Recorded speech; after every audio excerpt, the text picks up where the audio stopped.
علی بھائی اگلا سوال ہے، علی بھائی نے بھی عام لوگوں کی روش پر چلتے ہوئے محمد بن قاسم فاتح سندھ سے متعلق بغیر دلیل کے الزام لگایا ہے کہ ان کا حملہ دنیاوی غرض کے لیے تھا، نہ کہ راجہ طاہر کے ظلم و ستم کے خلاف تھا۔ پلیز اس حوالے سے رجوع فرمائیں۔ پلیز قرآن و حدیث کو والا پیش کریں تو ہم رجوع فرما لیں گے۔ آپ بھی تاریخ بیان کر رہے ہیں اور میں بھی تاریخ بیان کر رہا ہوں، تو رجوع کس بات کا؟ رجوع صورت میں ہوگا جب آپ قرآن و حدیث بیان کریں اور میں تاریخ بیان کروں۔ جس طرح کہ میں کربلا کے اوپر بخاری مسلم سے حدیثیں بیان کرتا ہوں، آپ تاریخ بیان کرتے ہیں، تو وہ تو رجوع بنتا ہے۔ تاریخ میں تو گڑبڑ ہوئی ہوئی ہے، احادیث اسناد کے ساتھ ہے۔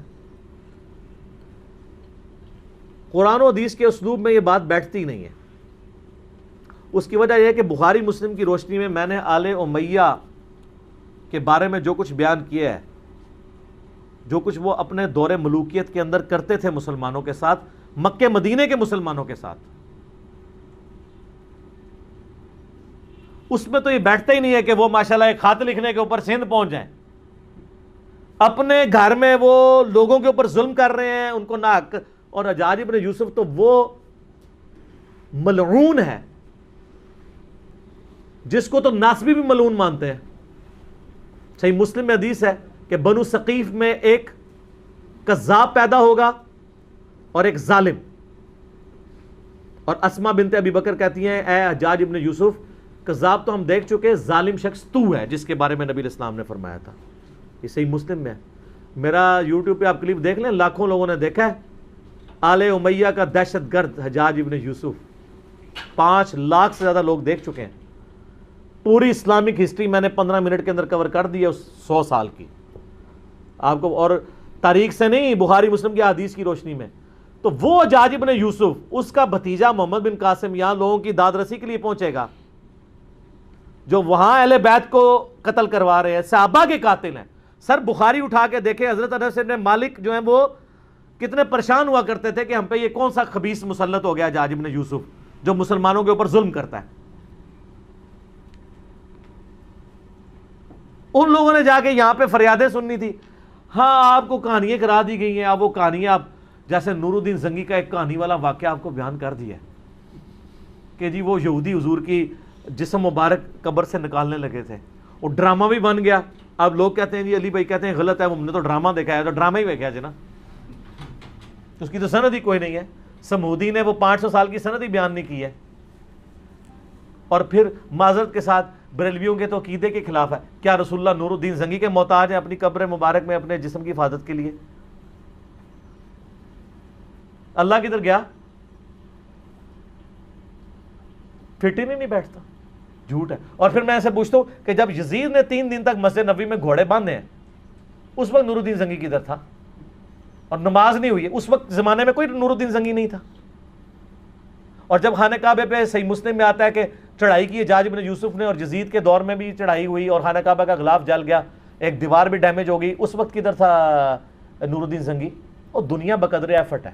وہ ابابیل والا ایک ہی واقعہ ہوا ہے، بخاری میں حدیث ہے کہ قرب قیامت میں ایک کالا حبشی پتلی ٹانگوں والا کعبے کی اینٹ سے اینٹ بجا دے گا۔ اللہ نے دنیا بقدر ایفٹ رکھی ہوئی ہے۔ تو یہ حجاج ابن یوسف کے ظلم کی ایک پوری داستان ہے، اس کا یہ بھتیجا ہے محمد بن قاسم۔ دوسری طرف اہل سنت اہل تشیع کی دونوں کی تاریخ کی کتابیں اٹھائیں، حدیث میں تو ان کے پلے بھی کوئی شے نہیں نا، کس حدیث میں محمد بن قاسم کا نام آیا؟ تاریخ سے ہی پیش کرتے ہیں، تو تاریخ یہ بھی تو سنیں نا۔ تاریخ دمشق کے اندر ابن ساکر کی، تاریخ بغداد کے اندر خطیب بغدادی کی، اور تاریخ یعقوبی جو سنی اور شیعہ دونوں مانتے ہیں، ان تینوں تاریخ کی کتابوں میں کم از کم 5 اصحاب کا ذکر ہے جو سندھ سے جا کے نبی علیہ السلام کے ہاتھ پہ کلمہ پڑھ کے مسلمان ہوئے ہیں۔ یہاں پہ 5 صحابہ آئے ہیں نبی علیہ السلام کے، تو اسلام تو اسی زمانے میں آ گیا تھا۔ اور حضرت عثمان کے دور میں بلوچستان کا کتنا ایریا فتح ہو چکا تھا، رشیا افغانستان حضرت عثمان کے دور میں فتح ہوا ہے۔ بخاری میں موجود ہے کہ ہم رومن اور پرشین امپائر جب گری، اس کے بعد وہاں کے لوگوں کو ہم نے ابھارا کہ ہم نے آذربائیجان اور یہ ساری فتوحات کرنی ہے حضرت عثمان کے دور میں۔ اسلام تو آ چکا ہوا تھا یہاں پہ، اور صوفیاء اپنے چکر میں ڈالتے ہیں ہم اسلام لے کے آئے، ناصبی محمد بن قاسم کو لے کے آتے ہیں جی وہ آیا تھا، اور وہ آیا اس لیے تھا میرے بھائی وہاں سے جو اہل بیت تھے وہ اپنی جانیں بچا کے ہجرت کر کے سندھ میں آئے تھے، راجہ دائر نے ان کو پناہ دی ہوئی تھی، تو وہ کہتا تھا ہمارے بندے واپس کرو. اور سر آپ سندھ میں آج چلے جائیں، سندھیوں سے ان کی ہسٹری پوچھ لیں. میں اکثر کہتا ہوں اللہ کے بندو، پاکستان کی ساری کتابوں میں یہ لکھ دینا کہ پاکستان جو ہے محمد علی جناح نے سیکولر سٹیٹ بنائی تھی، کوئی فرق نہیں پڑتا. آج لوگ زندہ ہیں جنہوں نے محمد علی جناح کی تقریریں سنی ہوئی ہیں، یہ عملی تواتر سے ٹرانسفر ہو رہی ہے. اور یہ کہ جی مسلمانوں کا قتل عام ہوا تھا، یہ کتابوں سے نکال بھی دیں تو وہ مسلمان تو نسل در نسل رہیں گے نا.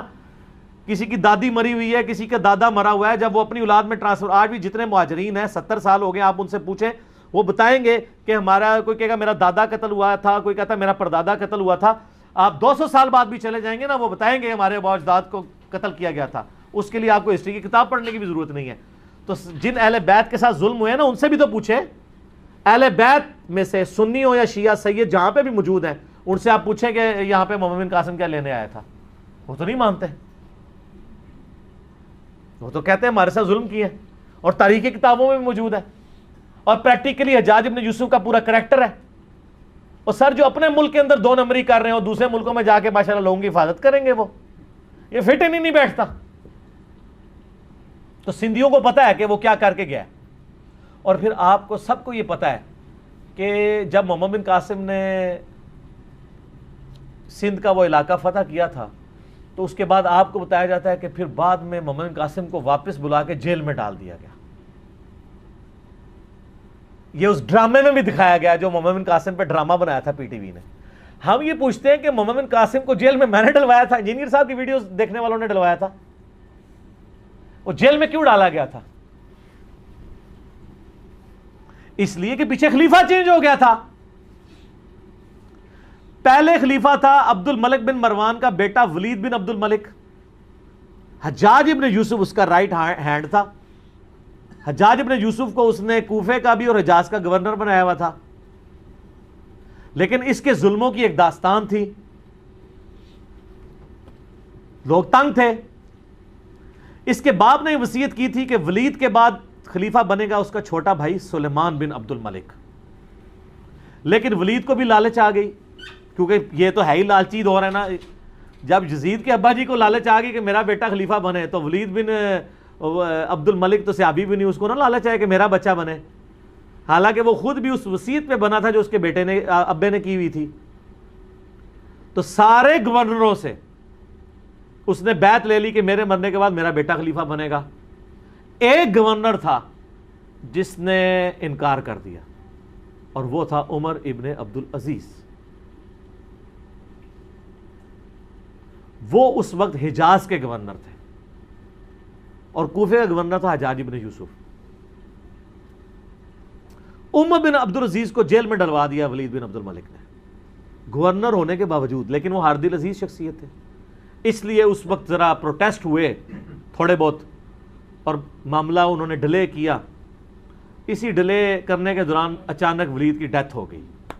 وہ اپنے اس مقصد میں کامیاب نہیں ہو سکا، اور الٹیمیٹلی اس کا بیٹا، اس کا جو چھوٹا بھائی ہے، وہ خلیفہ بن گیا، سلمان بن عبد الملک. سلمان بن عبد الملک جیسے ہی خلیفہ بنا تو اس کو یہ احسان یاد تھا کہ عمر بن عبد العزیز کی وجہ سے میں خلیفہ بناؤں. اگر عمر بن عبد العزیز بھی بیعت کر لے، پھر عمر بن عبد العزیز کوئی عام آدمی نہیں تھا. عمر بن عبد العزیز ان کا بینوئی بھی لگتا تھا، ولید بن عبد الملک اور سلمان بن عبد الملک کا، کیونکہ مروان کے 2 بیٹے تھے، عبد الملک بن مروان اور عبد العزیز بن مروان. اور عبد العزیز کا بیٹا تھا عمر بن عبد العزیز. عمر بن عبد العزیز کی جو بیوی تھی نا فاطمہ، وہ ولید بن عبد الملک کی بہن تھی. تو ظاہر جیل میں ڈلوا سکتا تھا، مروا نہیں سکتا تھا. تو اس لیے کہتے ہیں کہ تاریخ انسانی میں اتنی پاورفل خاتون کبھی کوئی نہیں آئی کہ جس کا خاوند بھی 3 براعظموں کا خلیفہ عمر بن عبد العزیز، جس کا باپ بھی 3 براعظموں کا ملک عبد الملک بن مروان، اور جس کے 4 بھائی ولید بن عبد الملک، یزید بن عبد الملک، ہشام بن عبد الملک، یہ لوگ 4 بھائی، اور یزید بن عبد الملک وہ خلیفہ. باپ خلیفہ، 4 بھائی خلیفہ، خاوند خلیفہ فاطمہ بنت عبد الملک. تو جب وہ خلیفہ بن گئے سلمان بن عبد الملک. سب سے پہلے عمر بن عبدالعزیز کو آزاد کروایا گیا. عمر بن عبدالعزیز نے کہا کہ جی سب سے بڑا کلپرٹ ہے حجاج ابن یوسف, اس نے ظلم کا بازار گرم کیا ہوا ہے, صحابہ کو قتل کروایا ہے, اس کے بارے میں حدیثیں بھی تھی. تو سلمان نے پہلا ایگزیکٹو آرڈر کیا کہ اس نے کہا جی حجاج نام کے جتنے بھی بندے ہیں, خالی حجاج نہیں, حجاج نام کے جتنے بندے کسی بھی حکومتی عہدے پہ ہیں ساروں کو جیل میں ڈالیں. سر ملوکیت پھر یہی ہوتی ہے, اس میں تو آرڈر چلتا ہے. پھر انہوں نے تھوڑے مزے لوٹے ہوئے تھے, پھر لاکھ اس کو لوگ دلیل دیتے کہ وہ ایک ہے, تو وہ دلیلیں تو پھر بادشاہ نہیں مانتے ہوتے, انہوں نے میٹر کوم جائے تو کوم جائے. انہوں نے کیا حجاج نام دے جتنے بندے نے سب نو جیلیں چ پاؤ, اور ان کے جتنے رشتہ دار ہیں نا جو حکومتی پوسٹوں میں ان کو بھی جیلوں میں ڈالو.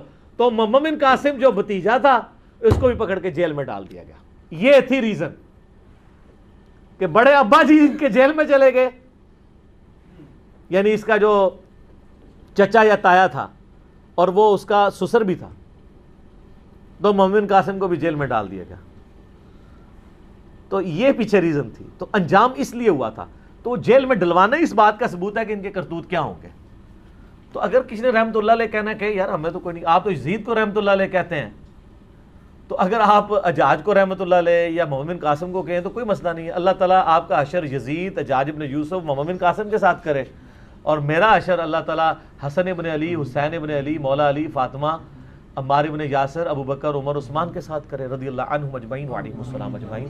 آمین کہہ دو, تانوں کو ڈر پے گیا اے بہرحال جڑے ویڈیو ویکھن گے وہ نہیں جی آمین کہن لگے جڑے رحمت اللہ علیہ کہندے. ٹھیک ہے, تو وہ رجوع والا معاملہ نہیں ہے, یہ قرائن بتاتے ہیں کہ یہ اس طریقے سے ایسے ہوا ہے. اگر کوئی حدیث ہے تو مجھے پیش کر دیں, میں رجوع کر لوں گا. اس پہ ڈاکٹر طالب قادری صاحب نے بھی ایک ان کی بھی ویڈیو چڑھی ہے, انہوں نے بھی پورا یہ یعنی ساری تاریخ بتائی ہے. خالی میرا تفرد نہیں ہے اس مسئلے میں کہ میں اپنی طرف سے بیان کر رہا ہوں. باقی آپ سندھیوں سے جا کے پوچھ لیں, وہ سندھیوں نے تو اتنی ویڈیو وہ شیئر کرائی ہے کہ وہ ہر جگہ پہنچی ہوئی ہے کہ یار پہلی دفعہ کسی داڑھی پگڑی والی بندے نے ہمارے حقی کو بات کی ہے. خام خواہ مطلب ان لوگوں نے اس کو ہیرو بنایا ہوا تھا, اس نے تو ہمارے ساتھ یہ کیا ہے. ادھر میں یعنی کافروں کی نہیں بات کر رہا, مسلمانوں کی. ٹھیک ہو گیا. اور میں اپنی طرف سے بات نہیں کر رہا, میں نے یہ کربلا والے ریسرچ پیپر میں یہ ساری حدیثیں ڈالی ہیں. یہ میں ذرا اس کا تعارف بھی کرا دوں میرے بھائیو. یہ میں نے ایک ریسرچ پیپر لکھا ہے, واقعہ کربلا کا حقیقی پس منظر, 72 صحیح الاسناد احادیث کی روشنی میں. 72 کا ٹائٹل تو شہدائے کربلا کی نسبت سے ہے, احادیث اس میں 200 سے زیادہ ہیں, جس میں میں خلفائے راشدین سے شروع ہوں, سیدنا عمر کی شہادت سے شہادت حسین تک. حقیقی خلفائے راشدین کون ہیں؟ شہادت عثمان کے اصلی اسباب, جنگ جمل, صفین, نہروان, حضرت معاویہ کا دور ملوکیت, صلح حسن, اس کے بعد یزید کی ولی عہدی, اور الٹیمیٹلی حضرت حسین ابن علی کی مظلومانہ شہادت رضی اللہ عنہما وعلیہم السلام. اس کی سافٹ کاپی آپ ہماری ویب سائٹ ahlsunnatpak.com سے فری ڈاؤن لوڈ کریں. 5B ریسرچ پیپر ہے, ہارڈ کاپی فری, اور اس کے ساتھ باقی ریسرچ پیپرز ہیں ٹوٹل 9. 3 اذکار کارڈ ہیں, وہ آپ منگوا سکتے ہیں. صبح 9 سے مغرب تک ہماری اکیڈمی کا نمبر کھلا ہوتا ہے, +92 کے کوڈ کے ساتھ 3215900162, اور پاکستان سے کریں گے تو 032159000162. کال کریں, اپنا ایڈریس ٹیکسٹ میسج کریں, فری کاپی آپ کے گھر آ جائے گی. ایک کاپی تو ہم سب کو فری دیتے ہیں.